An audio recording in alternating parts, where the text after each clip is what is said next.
Realisation concept, इसको हम revenue recognisation principal भी बोलते हैं, यानी कि रेवेन्यू को पहचानना, रेवेन्यू को रिकग्नाइज करना, तो इसलिए रेवेन्यू रिकग्नाइजेशन प्रिंसिपल ये बताता है कि revenue is recognised when it is earn, not when cash is received. Revenue तभी रिकग्नाइज हो जाती है जब हम कमाते हैं, ठीक है, तब नहीं जब हमें कैश हाथ में मिलता है, ठीक है।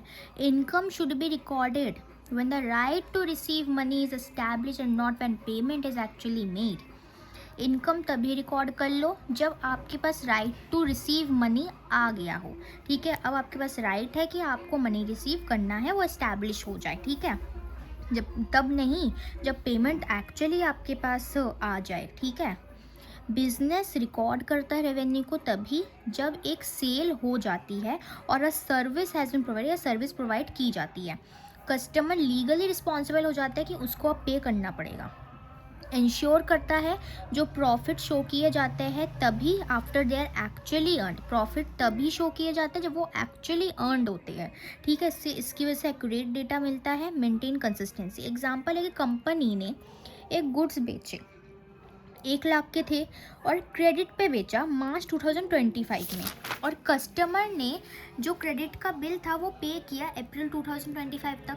तो जो रेवेन्यू है वो रिकग्नाइज्ड मार्च 2025 में हुई थी, तो जो सेल तब हुई थी, not in April when cash received. Sale तब नहीं हुई अप्रैल 2025 में जब कस्टमर ने पूरा बिल भर दिया, सेल तो मार्च 2025 में ही हो गई थी, ठीक है। अब एक्रूअल कॉन्सेप्ट हमें बताता है, ये स्टेट करता है कि रेवेन्यू और expenses should be recorded in the period in which they are actually earned, not when cash is received और पेड। ये भी वही सेम चीज़ बताता है कि रेवेन्यू और एक्सपेंसेस तभी रिकॉर्ड हो जाए जाते हैं जब वो एक्चुअली अर्न किए जाते हैं, तब नहीं जब आपके पास कैश आ जाता है या फिर आप कैश पे कर देते हो। True and fair view of business दिखाता है फाइनेंशियल परफॉर्मेंस का। Revenue is recorded when it is earn even cash is not received. Expenses are recorded, expenses भी रिकॉर्ड किए जाते हैं जब वो आ जाते हैं, इनकर्ड होते हैं, इवन अगर पेमेंट अभी तक नहीं हुए तब भी।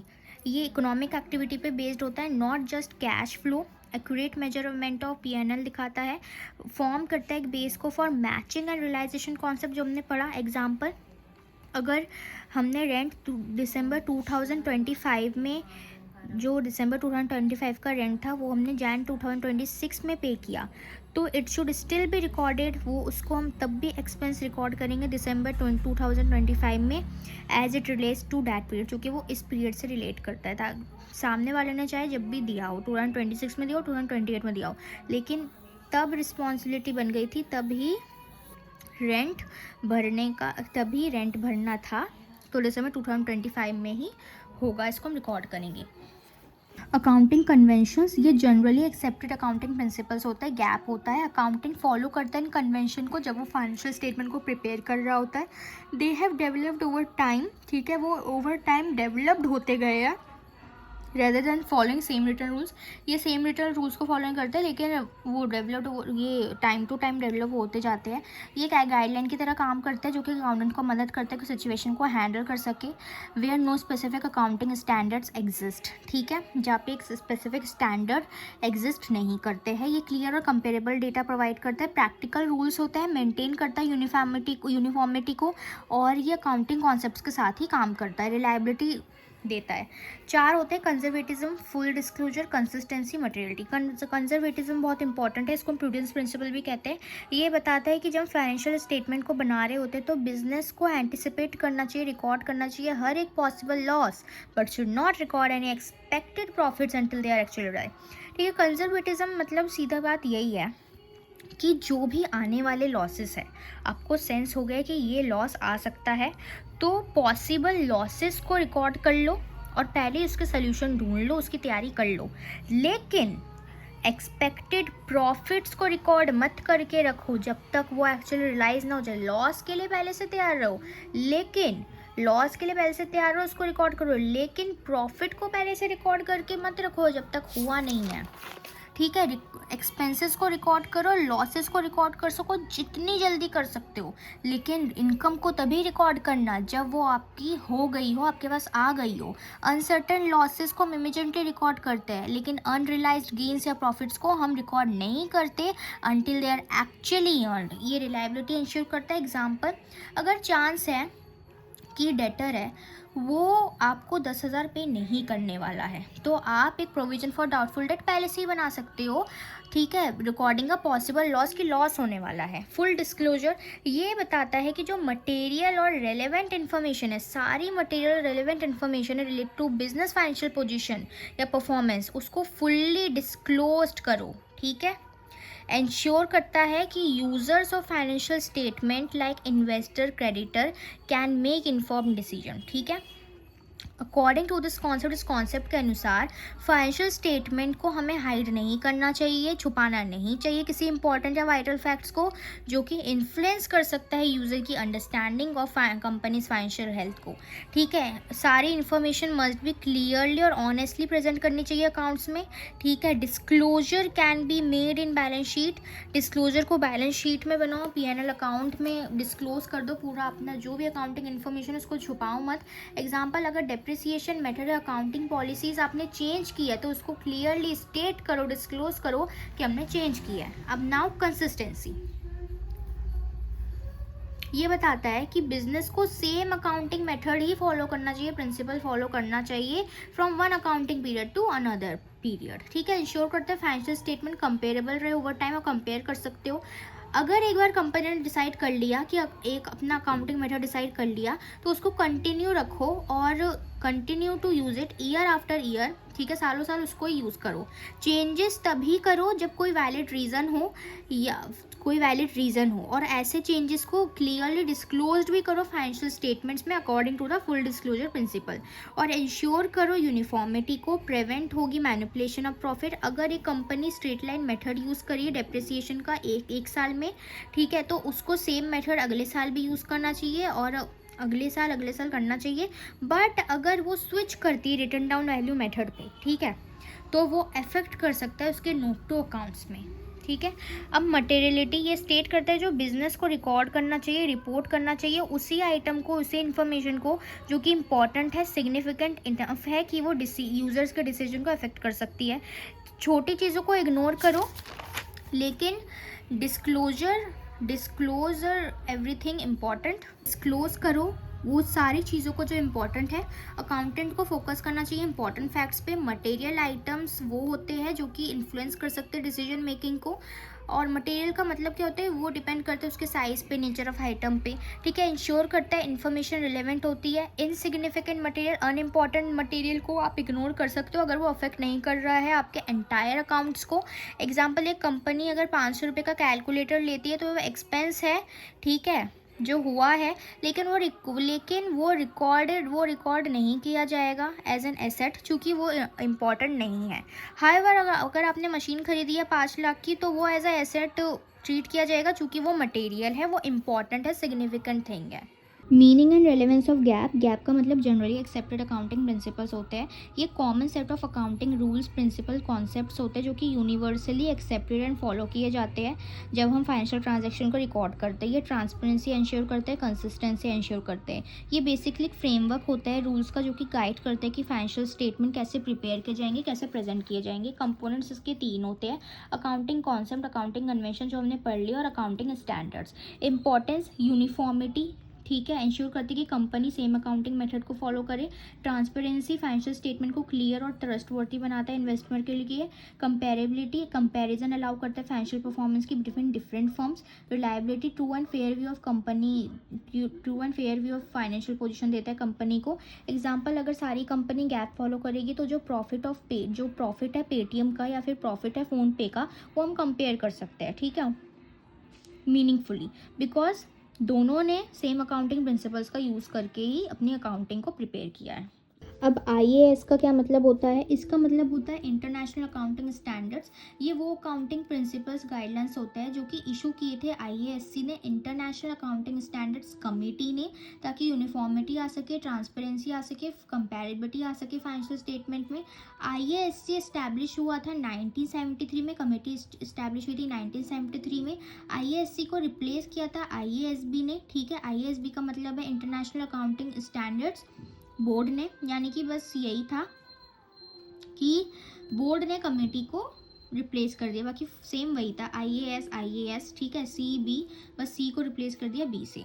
पर्पस कि हम फाइनेंशियल स्टेटमेंट को कंपेरेबल बना सके ग्लोबली, ट्रांसपेरेंसी, रिलायबिलिटी है, कंसिस्टेंसी रही, अकाउंटिंग प्रैक्टिसेस के अक्रॉस कंट्रीज, इन्वेस्टर को हेल्प कर सके ताकि वो डिसीजन बना सके, ट्रस्ट एंड कॉन्फिडेंस बिल्ड करेगा, मल्टीनेशनल फाइनेंशियल रिपोर्ट्स में हेल्प करेगा इन्वेस्टर को कि कंपेयर कर सके कंपनीज को अक्रॉस डिफरेंट कंट्रीज। अब IFRS देख लेते हैं। IFRS का मतलब होता है इंटरनेशनल फाइनेंशियल रिपोर्टिंग स्टैंडर्ड्स। ये set of globally accepted accounting standard होते हैं, ठीक है, सेट ऑफ गैप होते हैं। इंश्योर करते हैं कि कंपनी जो अराउंड द वर्ल्ड है वो अपने फाइनेंशियल स्टेटमेंट को कंसिस्टेंट, ट्रांसपेरेंट और कंपेरेबल वे में प्रिपेयर करे। इशू किया था IASC ने, कमेटी ने, ठीक है, जो कि रिप्लेस किया IASB ने इन 2001 में। 2001 में IASB ने IASC को रिप्लेस किया ताकि हम कॉमन ग्लोबल लैंग्वेज को क्रिएट कर सके फॉर बिजनेस अकाउंटिंग। पर्पस था ग्लोबलाइजेशन करना, बिजनेस ऑपरेट कर सके इंटरनेशनली, क्योंकि उन्हें यूनिफॉर्म फाइनेंशियल रिपोर्टिंग रूल्स की ज़रूरत थी। कंपेरेबिलिटी, इन्वेस्टर कंपेयर कर सकते थे कंपनी के परफॉर्मेंस को across countries. Transparency, accuracy improve होती है, एलिमिनेट करता है कन्फ्यूजन को, कन्फ्यूजन रिड्यूस होती है among countries regarding accounting standards. Indian accounting standards, IND-AS को हम इंडियन अकाउंटिंग स्टैंडर्ड्स कहते हैं। ये नोटिफाई किए थे मिनिस्ट्री ऑफ कॉर्पोरेट अफेयर्स ने, MCA ने, गवर्नमेंट ऑफ इंडिया ने, ठीक है। इट इज़ कन्वर्ज्ड विद IFRS, ठीक है, IFRS के साथ इसको कन्वर्ज्ड किया गया था, ठीक है। इंडिया ने पूरी तरीके से IFRS को कॉपी नहीं किया था, ठीक है, लेकिन उसको अडेप्ट किया था उनके रूल्स को, ताकि वो उसके सूट कर सके इंडियन लॉज को, यूनिफॉर्मिटी लाने के लिए, ट्रांसपेरेंसी को एनहांस करने के लिए, ताकि इंडियन कंपनीज जो है फाइनेंशियल्स अंडरस्टैंडेबल बन सके टू ग्लोबल इन्वेस्टर। बेस्ड है ये recommendation of ICAI, institute of charter accountants of India. Enhance करता है इन्वेस्टर ट्रस्ट को, इंश्योर करता है true and fair view of financial statement को। रिलेशनशिप क्या होता है जनरल एंड लेजर के बीच का? रिकॉर्ड, सबसे पहले रिकॉर्डिंग वर्सेस क्लासिफिकेशन। जनरल एक बुक ऑफ ओरिजिनल एंट्री होती है जहाँ पे सारे बिजनेस ट्रांजैक्शन को हम पहले रिकॉर्ड करते हैं क्रोनोलॉजिकल सिस्टमैटिक वे में।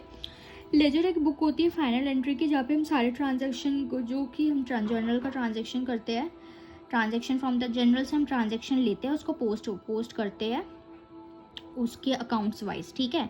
बेसिस फॉर लेजर, एंट्री हम बनाते हैं, entry made in the journal form is the basis for posting into ledger. जब हम जनरल पे एंट्री करते हैं तो वही बेस बनता है ताकि हम लेजर में पोस्टिंग कर सके।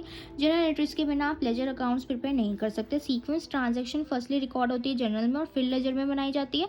तो जो जनरल प्रिसीड करता है ledger in the accounting process, journal ledger की मदद करता है कि अकाउंटिंग प्रोसेस में लेजर को लाता है। पर्पस, जो जनरल हेल्प करता है रिकॉर्ड करने में सारे ट्रांजैक्शन को with detail and explanation. Ledger help करता है समराइज करने में इन ट्रांजैक्शन को अंडर डिफरेंट हेड्स, जैसे कि cash, sales, purchase, to find out balances. Example, अगर गुड्स हमने कैश में बेचे हैं तो it is first recorded in journal, हम उसको पहले जर्नल पे रिकॉर्ड करेंगे as cash account to sales account. फिर जो अमाउंट्स है उसको हम पोस्ट करेंगे into ledger accounts of cash and sales. Conclusion, journal एक स्टार्टिंग पॉइंट है अकाउंटिंग का, लेकिन लेजर एक एंड पॉइंट है क्लासिफिकेशन का, समराइजेशन का। दोनों इंटरडिपेंडेंट है और एसेंशियल है फाइनल अकाउंट्स का बनाने के लिए। अब वाउचर सिस्टम बेसिकली एक मेथड है ताकि हम पेमेंट्स को कंट्रोल कर सके और रिकॉर्ड कर सके ट्रांजैक्शन को, बिजनेस ट्रांजैक्शन को मेंटेन कर सके। इस सिस्टम में हर एक पेमेंट और जो इनकम होती है उसको वो सपोर्ट किया जाता है वाउचर के थ्रू, ठीक है। ये रिटर्न डॉक्यूमेंट होती है जो एक एविडेंस होता है, सबूत होता है, प्रोवाइड करता है, एक सबूत प्रोवाइड करता है ट्रांजैक्शन के लिए। हर एक वाउचर डिटेल कंटेन करता है, जैसे कि date, amount, particular, signature of authorised person. एक वाउचर एक डॉक्यूमेंट्री प्रूफ होता है जो कि particular transaction has actually taken place, ये बताता है। Advantages, proper evidence of transaction आपको मिल सकती है। Every payment is supported by voucher which is a proof of every transaction, proof होता है। बेटर इंटरनल कंट्रोल, ये प्रिवेंट करता है अनऑथोराइज पेमेंट को और हेल्प करता है मेंटेन करने में प्रॉपर कंट्रोल ओवर कैश और other assets. Accuracy and accounts, since जो वाउचर होते हैं वेरीफाइड होते हैं, अप्रूव्ड होते हैं, तो चांसेस कम होते हैं फ्रॉड्स और एरर्स के। ईजी चेकिंग एंड ऑडिटिंग होती है, ऑडिटर ईजिली वेरीफाई कर सकते हैं करेक्टनेस को, ठीक है, करेक्टनेस ऑफ एंट्रीज को, क्योंकि वाउचर एक रिलायबल एविडेंस की तरह काम करता है। लिमिटेशन क्या होता है, टाइम कंज्यूमिंग होता है, कॉस्टली होते हैं स्मॉल फर्म्स के लिए, ह्यूमन एरर्स पॉसिबल होते हैं, इंसान भी गलती कर सकते हैं वाउचर बनाने के time. Dependence on supporting documents, documents के ऊपर ज़्यादा डिपेंडेंट हो जाते हैं। तो वाउचर सिस्टम प्रोवाइड करता है documentary evidence for every transaction और कंट्रोल और एक्यूरेसी इंप्रूव करता है, लेकिन टाइम कंज्यूमिंग भी हो सकता है, एक्सपेंसिव हो सकता है स्मॉलर बिजनेस के लिए। अब लेजर और उसके रूल्स क्या होता है, ये एक बुक ऑफ फाइनल एंट्री होती है, जनरल एक बेस होता है रिकॉर्ड करने का, ट्रांजैक्शन रिकॉर्ड करने का लेजर में। जब हम recording in the ledger is the second stage होता है, ये प्रिपेयर किया जाता है ताकि हम देख सकें अपने net effect of various transaction जो कि पर्टिकुलर अकाउंट को अफेक्ट कर रहे हैं। लेजर में फोर आइडेंटिकल कॉलम्स होते हैं on both debit and credit side, like date, particular, journal, folio and amount, ठीक है। ये journal, folio and amount help करता है ट्रायल बैलेंस को बनाने में। जनरल क्लासीफाई और पोस्ट किए जाते हैं under separate heads of account, ठीक है। लेजर एक बुक होती है जो कि ट्रांजैक्शन दिखाता है related to a particular account in one place. Two types होते हैं, bound ledger, loose leaf ledger. Bound ledger एक लेजर बुक होती है जो कि एक बाउंड फॉर्म में होती है, that is all its pages are permanently bound together. उसके जो पेजेस है वो परमानेंटली बाउंड होते हैं, ठीक है, जुड़े हुए होते हैं, लाइक अ नोटबुक और रजिस्टर की तरह। इस टाइप ऑफ लेजर में सारे अकाउंट्स रिकॉर्ड किए जाते हैं एक बाउंड बुक में, और न्यू अकाउंट्स को हम ऐड करते जाते हैं नेक्स्ट अवेलेबल पेज पे। In short it is a ledger in a book form की तरह लेजर होता है इसका, और जहाँ पे सारे अकाउंट्स मेंटेन करते हैं हम एक ही साथ एक ही रजिस्टर पे। लूज लीफ लेजर होता है कि मॉडर्न फॉर्म ऑफ लेजर होता है in which each account is maintain on a separate sheet, एक सेपरेट शीट पे हम उसको लीफ पे, सेपरेट शीट सेपरेट लीफ पे हम उसको मेंटेन करते हैं instead of in a bound book. हम एक बुक नहीं बनाते हैं, ये शीट्स हम एक साथ रखते हैं एक फाइल के अंदर, जो कि अलाउ करती है ताकि हम पेज उसमें ऐड कर सके या फिर हटा सके। इन शॉर्ट एक लेजर सिस्टम है जहाँ पे हर एक अकाउंट को रिकॉर्ड करते हैं एक इंडिविजुअल शीट्स पे और एक फाइल के अंदर रख देते हैं फ्लेक्सिबिलिटी के लिए। रूल्स इसके होते हैं, सबसे पहले personal account, debit the receiver, credit the giver. Then real account, debit what comes in, credit what goes out. Nominal account, debit all expenses and losses, credit all income and gains. Trial balance क्या होता है, trial balance एक statement होती है जो कि list करती है सारे लेजर अकाउंट के बैलेंसेस को, both debit and credit on a particular date, ताकि हम चेक कर सकें अरिथमेटिकल एक्यूरेसी और बुक्स ऑफ अकाउंट की। ये प्रिपेयर की जाती है जब हम सारे ट्रांजैक्शन को लेजर में पोस्ट कर देते हैं और बैलेंस करते हैं हर अकाउंट को। जो टोटल होता है डेबिट साइड का वो क्रेडिट साइड के इक्वल होना चाहिए। ड्यूअल एस्पेक्ट कॉन्सेप्ट पे बेस्ड होता है। ऑब्जेक्टिव होता है कि अरिथमेटिकल एक्यूरेसी चेक करता है, एरर्स को डिटेक्ट करता है, प्रोवाइड करता है समरी ऑफ अकाउंट्स को, और इंश्योर करता है करेक्ट पोस्टिंग। मेथड्स इसके होते हैं, total method, balance method. Total method under this जो टोटल ऑफ डेबिट है और क्रेडिट साइड के हर एक लेजर अकाउंट के वो रिकॉर्ड किए जाते हैं, और ट्रायल बैलेंस में टोटल डेबिट को टोटल क्रेडिट से इक्वल करना बहुत ज़रूरी है। अब बैलेंस मेथड में, इस मेथड में जो क्लोजिंग बैलेंस होता है डेबिट और क्रेडिट का, हर एक लेजर का क्लोजिंग बैलेंस होता है वही रिकॉर्ड होता है, ठीक है, और वो रिकॉर्ड करते हैं ट्रायल बैलेंस में। मोस्ट कॉमनली यूज मेथड होता है इन प्रैक्टिस। तो एक ट्रायल बैलेंस प्रिपेयर किया जाता है ताकि हम मैथमेटिकल एक्यूरेसी को चेक कर सकें अकाउंट्स की। जर्नल क्या होता है, वही ऑफ कोर्स ओरिजिनल और प्राइमरी एंट्री के लिए होता है, बुक होती है उसकी। सोर्स डॉक्यूमेंट्स होते हैं इसके, वाउचर्स, ठीक है, vouchers are basis of recording transaction journal. Voucher से ही हम ट्रांजैक्शन बनाते हैं जर्नल में। रिकॉर्डिंग जर्नल एक फर्स्ट स्टेज है, प्रिपेयर करते हैं ताकि हम ट्रांजैक्शन को रिकॉर्ड कर सके क्रोनोलॉजिकल सिस्टमैटिक वे में। 5 कॉलम होता है, date, particular, ledger, folio, debit amount and credit amount. अब ट्रेडिंग अकाउंट क्या होता है, मोस्टली इंपॉर्टेंट नहीं है, इसकी थ्योरी नहीं आती है, लेकिन फिर भी trading P&L and balance sheet क्या होती है, मोस्टली इसका न्यूमेरिकली आता है। फर्स्ट पार्ट होता है फाइनल अकाउंट्स ऑफ फर्म का, प्रिपेयर किया जाता है ताकि हम ग्रॉस प्रॉफिट और ग्रॉस लॉस निकाल सके, जो कि अकाउंटिंग पीरियड में होता है। रिजल्ट शो करता है खरीदने का और बेचने का गुड्स को, that is difference between net sales and COGS। P&L account हमारा होता है second part of final account of business. ये हम ट्रेडिंग अकाउंट के बाद बनाते हैं। ये नेट रिजल्ट दिखाता है फर्म्स के ऑपरेशंस को लेके कि फर्म नेट प्रॉफिट कमा रही है या फिर लॉस में है ड्यूरिंग अकाउंट पीरियड। रिकॉर्ड करता है इनडायरेक्ट इनकम को और इनडायरेक्ट एक्सपेंस को। Net P&L is equal to total income minus total expense. Balance sheet, balance sheet finance statement of account होती है जो कि प्रिपेयर करता है at the end of an accounting period, ताकि हम फाइनेंशियल पोजीशन को दिखा सके बिजनेस की। ये सारे एसेट्स को लिस्ट करती है कि क्या बिजनेस ओन कर रही है, लाइबिलिटीज़ को क्या बिजनेस ओज कर रही है, क्या उन्हें देना है। ये balance sheet it is called balance sheet as, चूँकि दोनों तरफ एसेट्स और लाइबिलिटीज़ होती है जो कि हमेशा बैलेंस होती है। Asset to liabilities plus capital. Bad debts हमारा होता है, ये वो अमाउंट होता है जो कि कस्टमर ओन करता है, ठीक है। डेटर जो debt can not be recover, जो वो रिकवर नहीं कर पाता है by business due to their inability to pay, it is a loss to business, business के लिए लॉस है, ये शो करते हैं डेबिट साइड और पीएनएल अकाउंट में। और बहुत सारे रीजंस की वजह से हो सकता है, जैसे कि डेटर इंस्टॉलमेंट है, पे नहीं कर पा रहा है, और डेटर ट्रेस नहीं कर पा रहे हैं, डेटर मना कर देता है अमाउंट देने से। प्रोविजन फॉर डैट वो बैड डेट, ये रिजर्व होते हैं, एस्टिमेटेड अमाउंट होते हैं जो कि हम प्रॉफिट से वो अलग रख देते हैं ताकि हम कवर कर सके पॉसिबल फ्यूचर लॉसेस को फ्रॉम डेटर जो शायद पे ना करे अपने ड्यूज़ को। और not all customer who buys on credit will pay on time, ऐसा नहीं होता कि सारे कस्टमर जो क्रेडिट पे खरीदते हैं वो पे ही करते हैं टाइम पे। कुछ ऐसे होते हैं जो कि बैंकरप्ट होते हैं या फिर गायब हो जाते हैं, तो उनके लिए वेट ना करने से अच्छा है वो जो डेट हमारा बैड हो जाता है जो वो पे नहीं करते हैं, और फर्म एक प्रोविजन फॉर डाउटफुल डेट बना लेता है बेस्ड ऑन पास्ट एक्सपीरियंस। तो accounting is the aid to management, इसमें कमेंट करना है। अकाउंटिंग को हम ऑफन डिस्क्राइब करते हैं एड टू मैनेजमेंट, मैनेजमेंट के लिए एड होता है, दवाई होती है, और ये प्रोवाइड करता है फाइनेंशियल इंफॉर्मेशन एनालिसिस जो कि मैनेजर को देता है फाइनेंशियल इंफॉर्मेशन एनालिसिस जो कि मैनेजर की नीड होती है ताकि वो बिजनेस डिसीजन सही से बना सके। मैनेजमेंट प्लान नहीं कर सकता, कंट्रोल नहीं कर सकता, इवैल्यूएट नहीं कर सकता परफॉर्मेंस एक ऑर्गेनाइजेशन की without accurate accounting data. How accounting help कैसे करता है मैनेजमेंट को, उसके ऑब्जेक्टिव फंक्शंस उसमें आ जाएंगे। कंक्लूजन, अकाउंटिंग एक आँखों की तरह काम करता है, कानों की तरह काम करता है मैनेजमेंट के लिए। रिलायबल इन्फॉर्मेशन प्रोवाइड करता है जो कि हेल्प करता है मैनेजर को प्लान, कंट्रोल और बेटर डिसीजन बनाने के लिए। अकाउंटिंग के बिना एक इफेक्टिव मैनेजमेंट कभी भी पॉसिबल नहीं है। अब सब्सटेंस ओवर फॉर्म क्या होता है, ये एक इंपॉर्टेंट अकाउंटिंग प्रिंसिपल होता है। Transaction should be recorded based on their real economic substance, not just their legal form. जो ट्रांजेक्शन रिकॉर्ड किए जाने चाहिए वो उनके रियल इकोनॉमिक सब्सटेंस पे रिकॉर्ड करनी चाहिए और not just their legal form, ठीक है। सब्सटेंस ओवर फॉर्म, सब्सटेंस ज़्यादा इंपॉर्टेंट है फॉर्म से। तो the reality of a transaction is more important than how it looks on paper. जो ट्रांजेक्शन की रियलिटी वो ज़्यादा इंपॉर्टेंट होती है, बल्कि वो नहीं जो पेपर पे दिखाई दे रही है। समटाइम्स जो लीगल डॉक्यूमेंट्स होती है ट्रांजेक्शन की वो एक जो चीज़ है दिखाती है, लेकिन एक्चुअल पर्पस या इकोनॉमिक इफेक्ट उससे डिफरेंट होते हैं। अकाउंटिंग फॉलो करता है रियल इंटेंशन और इकोनॉमिक इम्पैक्ट को, not just the legal document. Example है, कंपनी अगर मशीन को सेल करती है to another company but secretly वो एग्री करती है to take it back after 1 year, कि वो उसको 1 साल के बाद वापस ले लेगी। लीगली ऐसा लगा कि उसने सेल की, लेकिन एक्चुअली जो company still keeps the risk and reward of ownership. तो under substance over form this is not recorded as a sale. जो सब्सटेंस ओवर फॉर्म के अंडर एक सेल की तरह रिकॉर्ड नहीं होगा। Importance true and fair financial statement देता है।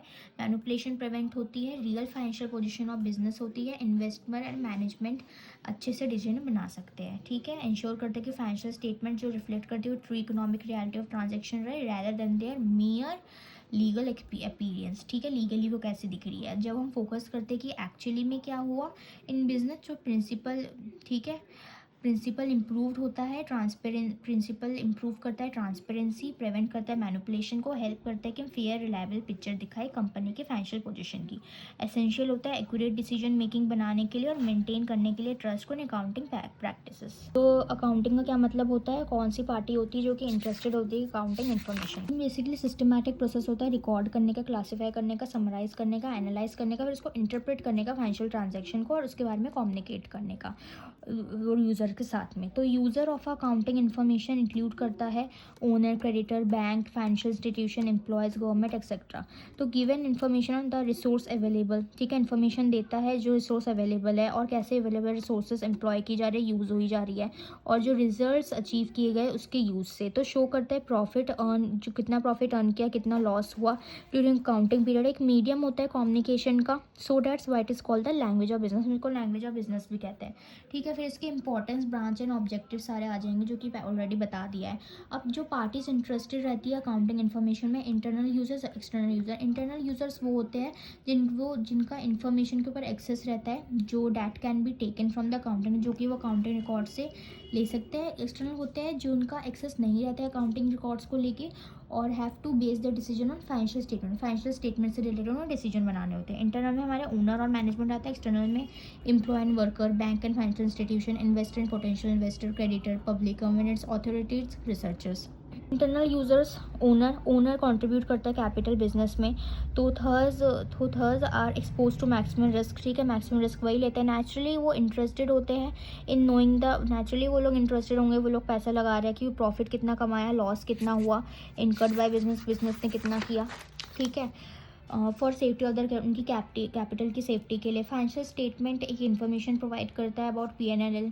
ठीक है, financial position of business. Management, ये extensive use of accounting information to arrive at inform decision. Management actually वो होता है जो अकाउंटिंग इन्फॉर्मेशन का एक्सटेंसिवली यूज़ करता है ताकि वह एक डिसीजन मेकिंग कर सके सही से, जैसे कि selling price, cost control, reduction, investment into new project. ठीक है, external employees and workers. Employees और वर्कर इंटाइटल्ड होते हैं बोनस के लिए एट द ईयर एंड, तो वही वो भी लिंक होते हैं।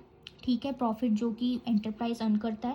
दैट्स वाई वर्कर्स और एम्प्लॉयज़ भी इंटरेस्टेड होते हैं फाइनेंशियल स्टेटमेंट को लेके। Bank and financial institution essential part होता है बिजनेस के। ठीक है, चूँकि वो लोन्स प्रोवाइड करते हैं बिजनेस को, नेचुरली वो परफॉर्मेंस को देखते ही है बिजनेस के, ताकि उन्हें पता चल सके कि वो प्रोग्रेस कर रहे हैं या फिर प्रोग्रेस कर रहे हैं और लोन को रिकवर कर पाएंगे या नहीं। Investor, potential investor, investment involve करती है रिस्क, और ऑल्सो द इन्वेस्टर, उसका कोई डायरेक्ट कंट्रोल नहीं होता बिजनेस के अफेयर्स को लेके।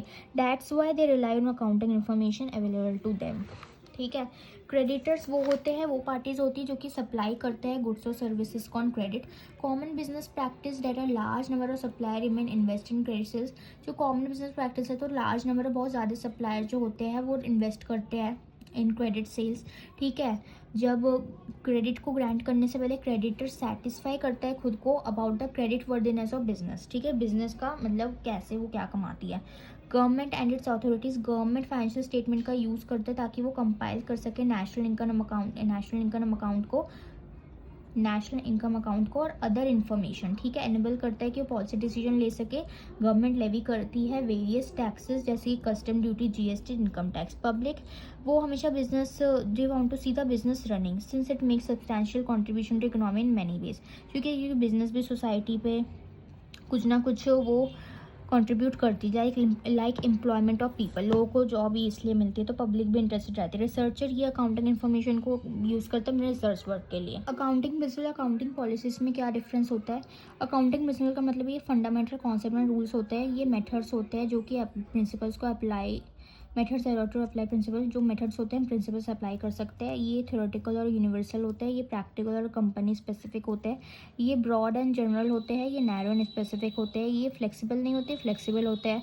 एप्लीकेबिलिटी सेम होती है सबके लिए, और ये वेरी करती है फर्म्स टू फर्म। ये यूनिफॉर्मिटी रहती है अकाउंटिंग में, और इसमें एक्यूरेट रिप्रेजेंटेशन होती है फर्म की कंडीशन की। और ये गैप सेट करता है, अकाउंटिंग स्टैंडर्ड सेट करते हैं, फिर इंडियन अकाउंटिंग स्टैंडर्ड सेट करते हैं, ये मैनेजमेंट सेट करती है। चेंज इसमें रेयरली अलाउ होता है, और इसमें अलाउ होता है विद डिस्क्लोजर। ठीक है, अब कमेंट करना है कि कैसे अकाउंटिंग लैंग्वेज ऑफ बिजनेस है। चूँकि ये रीज़न क्या है, कम्युनिकेट करता है फाइनेंशियल इन्फॉर्मेशन को ऑर्गेनाइजेशन के साथ इन अ क्लियर और सिस्टमेटिक मैनर के साथ। तो just as a language help करता है लोगों को कम्युनिकेट करने में आइडियाज़ को, तो अकाउंटिंग हेल्प करती है बिजनेस को कम्युनिकेट करने में अपने परफॉर्मेंस के बारे में, फाइनेंशियल पोजीशन और फ्यूचर प्रोस्पेक्ट को लेके टू ऑल स्टेक होल्डर। ठीक है, कम्युनिकेट करता है फाइनेंशियल इन्फॉर्मेशन को, कम्युनिकेट का फाइनेंशियल इन्फॉर्मेशन को, कॉमन एंड स्टैंडर्डाइज रूल्स। ठीक है, अकाउंटिंग फॉलो करता है सर्टेन प्रिंसिपल्स को, गैप, AS, इंड AS, ये रूल्स ग्रामर की तरह यूज़ करते हैं ना। लैंग्वेज इंश्योर करता है यूनिफॉर्मिटी और फाइनेंशियल इन्फॉर्मेशन को बनाने में अंडरस्टैंडेबल था सबके लिए। डिसीजन मेकिंग में हेल्प करता है, इन्फॉर्मेशन प्रोवाइड की जाती है जो कि अकाउंटिंग प्रोवाइड करती है, वो मैनेजमेंट को हेल्प करती है को डिसाइड कर सके प्राइसिंग को, इन्वेस्टमेंट को, कॉस्ट कंट्रोल एंड एक्सपेंशन को। ठीक है, ये ऑल्सो गाइड करती है इन्वेस्टर को जो कि डिसाइड कर रहे हैं कि हम इन्वेस्ट करें या ना करें। देन कंपैरिजन फैसिलिटेट करती है, रिपोर्ट्स अलाउ करती है ताकि एक बिज़नेस कंपेयर कर सके दूसरे बिज़नेस के साथ, और ऑल्सो कंपैरिजन कर सकती है वो अपनी परफॉर्मेंस को भी ओवर डिफरेंट ईयर्स। हेल्प करती है स्टेक होल्डर को कि वो ग्रोथ और स्टेबिलिटी इवैल्यूएट कर सके। रिकॉर्ड और इंटरप्रेट करता है बिजनेस एक्टिविटीज़ को, ट्रस्ट बिल्ड करता है। अब state two widely recognised method of book keeping indicated. Book keeping के दो वाइडली रिकोगनाइज्ड मेथड्स हमें बताने हैं। तो एक तो सिंगल एंट्री सिस्टम और डबल एंट्री सिस्टम होता है। सिंगल एंट्री सिस्टम एक सिंपल और इनकम्प्लीट मेथड होता है बुक कीपिंग का, जहाँ पे सिर्फ एक एस्पेक्ट को ही हम जो one aspect of a transaction he record करते हैं, द डेबिट और credit. Mostly small business use करते हैं। फीचर इनकम्प्लीट सिस्टम होता है, कोई फिक्स्ड रूल्स नहीं होते, पर्सनल और कैश अकाउंट मेंटेन होते हैं। अनसूटेबल होता है लार्ज बिजनेस के लिए, can not prepare full financial statement.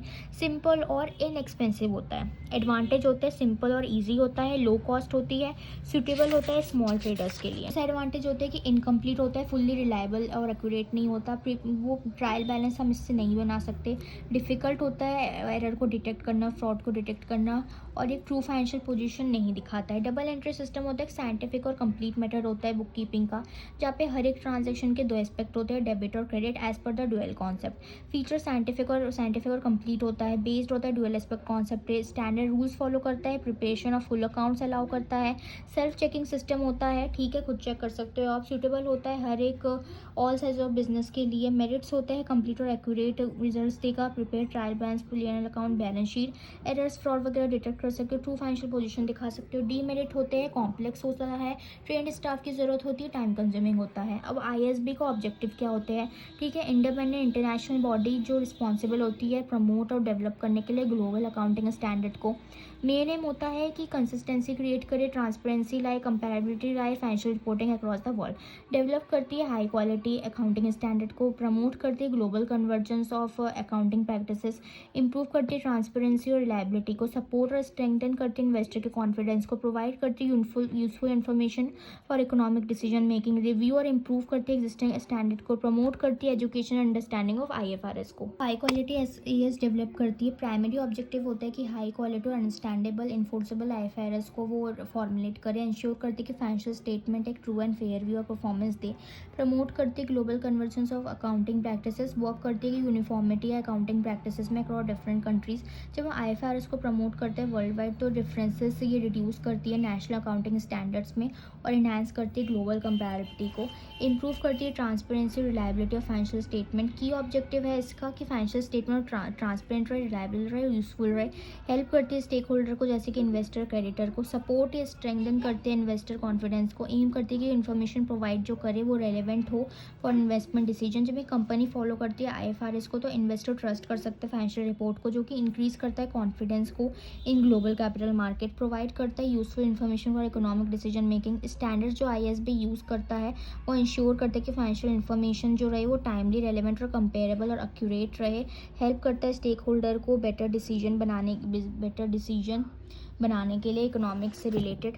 Review and improve existing standards, ठीक है, ISB कंटिन्यूसली रिव्यू करता है एग्जिस्टिंग स्टैंडर्ड को, ठीक है, अपडेट करता है उनको, इशू करता है अमेंडमेंट्स उनसे रिलेटेड जो कि स्टैंडर्ड रेलेवेंट रहे with changes in business technology and market condition, तो चेंज होते रहते हैं।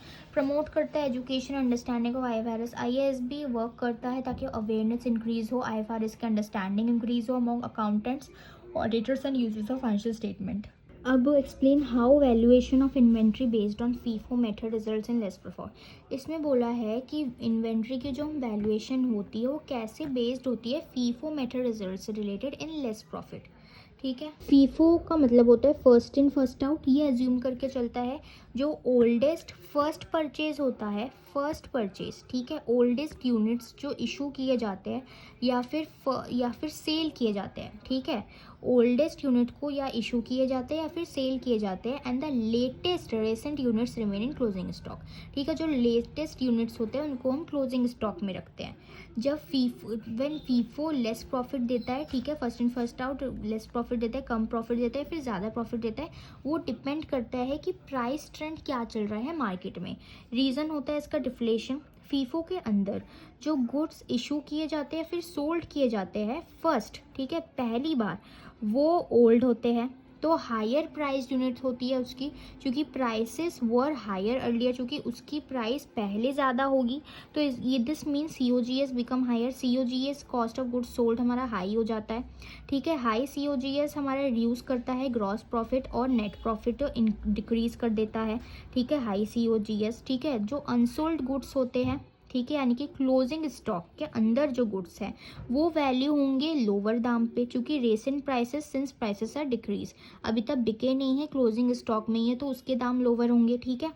लो क्लोजिंग स्टॉक वैल्यू भी रिड्यूस करता है प्रॉफिट फर्दर, ठीक है। एग्जाम्पल, प्राइसेस आर फॉलिंग, ठीक है। परचेज ऑर्डर है, क्वांटिटी प्राइस। ओल्ड परचेज जो थी वो 10 यूनिट और 100 प्राइस था, ठीक है। न्यू परचेज जो है, जो क्लोजिंग स्टॉक के अंदर है, उस वो भी 10 यूनिट है लेकिन उसका दाम 70 रुपये है। अगर if 10 units are sold under FIFO, जो 10 यूनिट्स है वो सोल्ड वो फीफो के अंदर हमने बेचे हैं, तो COGS इसका होगा 10 इंटू 100 इज इक्वल टू 1000, वो हायर हो जाएगा, ठीक है। 10 इंटू 100 हायर होगा। और क्लोजिंग स्टॉक जो 10 इंटू 70 न्यू परचेज जो अभी तक बिका नहीं है, क्लोजिंग स्टॉक के अंदर है, वो 10 इंटू 70 700 लोअर होगा, ठीक है।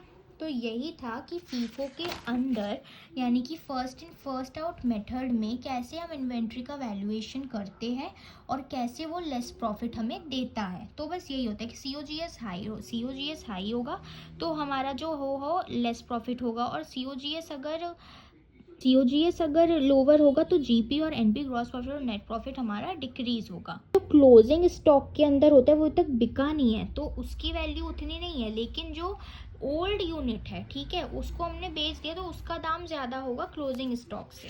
इम्प्रेस्ड सिस्टम ऑफ पेटी कैश बुक, ठीक है, ये एक साइंटिफिक और वाइडली यूज्ड मेथड है मेंटेन करने का पेटी कैश बुक को। इस सिस्टम के अंदर एक फिक्स्ड अमाउंट ऑफ मनी हम देते हैं पेटी कैशियर को, जो कि छोटे मोटे खर्चे संभालता है, ठीक है, उसको हम दे देते हैं फिक्स्ड अमाउंट ऑफ मनी को at the beginning of period की शुरुआत में, ताकि वो स्मॉल रेगुलर एक्सपेंस को देख सके।